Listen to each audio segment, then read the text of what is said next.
खबर सासाराम से है, जहां जन स्वराज पार्टी के द्वारा प्रेस वार्ता का आयोजन किया गया, जिसमें बताया गया कि 11 मई से पूरे प्रदेश में जन स्वराज की ओर से हस्ताक्षर अभियान चलाया जाएगा, जिसमें बिहार में हो रहे भूमि सर्वेक्षण और जातीय जनगणना के मुद्दे पर सरकार द्वारा किए जा रहे अनियमितताओं के खिलाफ आवाज उठाई जाएगी। साथ ही 11 मई से 11 जुलाई तक 2 महीने का यह अभियान चलेगा, जिसमें बिहार के सभी 40 लोकसभा क्षेत्र में कार्यकर्ता गांव-गांव घूमकर लोगों से जनसंपर्क करेंगे और उनकी समस्याएं जानने की कोशिश करेंगे। खासकर भूमि सर्वेक्षण के नाम पर हो रही अनियमितताओं के खिलाफ यह हस्ताक्षर अभियान है। नीट परीक्षा रोहतास जिला के 6 केंद्रों पर नीट की परीक्षा थी। उसमें एक एसपी जैन कॉलेज के एक्सटेंशन बिल्डिंग में बच्चे परीक्षा दे रहे थे। 2 बजे से 5 बजे तक परीक्षा थी। लगभग 3:30 बजे आंधी के दौरान बिजली गुल हो गई।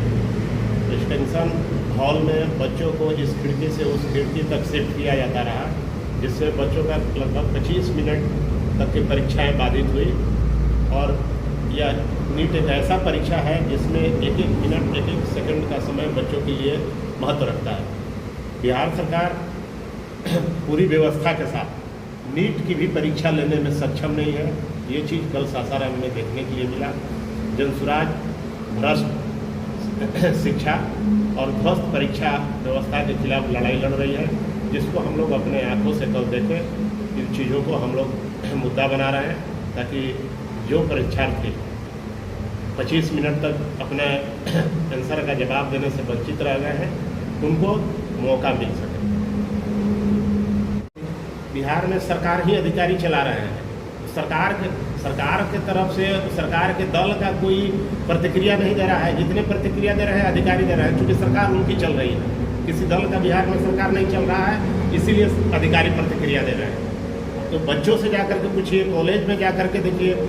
यहाँ महिला कॉलेज में तो आंधी आने के बाद खिड़की खुला हुआ था, सारा पेपर कॉपी उड़ गया।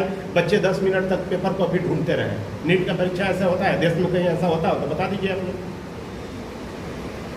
अगली कॉल क्या होगा, किस तरह से आप लोग इस मुद्दे को कैसे उठा पाएंगे? हम लोग बच्चों के न्याय के लिए जिस हद तक जाना होगा, जो भी लड़ाई लड़ना होगा, हम लोग लड़ाई लड़ेंगे। सरकार एकदम कहता है शिक्षा को पूरी तरह से दोषी सरकार है। बिहार में शिक्षा व्यवस्था पूरी तरह ध्वस्त है। इसके लिए सरकार दोषी है।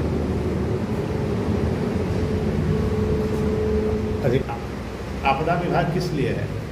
सबको पता था। ये तो पहले से मौसम विभाग का अलर्ट था कि आंधी तूफान आएगा, तो अधिकारी को अलर्ट होना चाहिए ना। उसके लिए व्यवस्था पहले से होनी चाहिए ना। कि नीट का परीक्षा ले रहे हैं, आप आंधी तूफान का बहाना बनाइएगा। जब उससे आप व्यवस्था नहीं कर सकते तो आप अपने यहाँ नीट का परीक्षा नहीं लीजिए।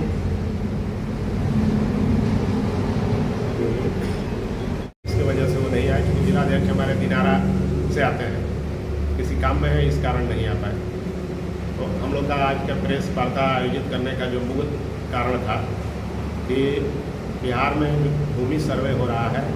भूमि सर्वे में जो अनियमितता हो रही है, जो लूट मचा हुआ है, जो घर घर में परिवार को भाई से भाई के साथ, भाई से बहन के साथ, भतीजा को बुआ के साथ लड़वाने की जो प्रक्रिया चल रही है, इसके खिलाफ और जो जातीय जनगणना में अनियमितता हुई है, उसके खिलाफ जनसुराज पार्टी 11 मई से बिहार में हस्ताक्षर अभियान शुरू कर रही है। इसका शुरुआत हमारे नेता आदरणीय प्रशांत किशोर जी मुख्यमंत्री के गांव कल्याण बिगहा से 11 मई को करेंगे।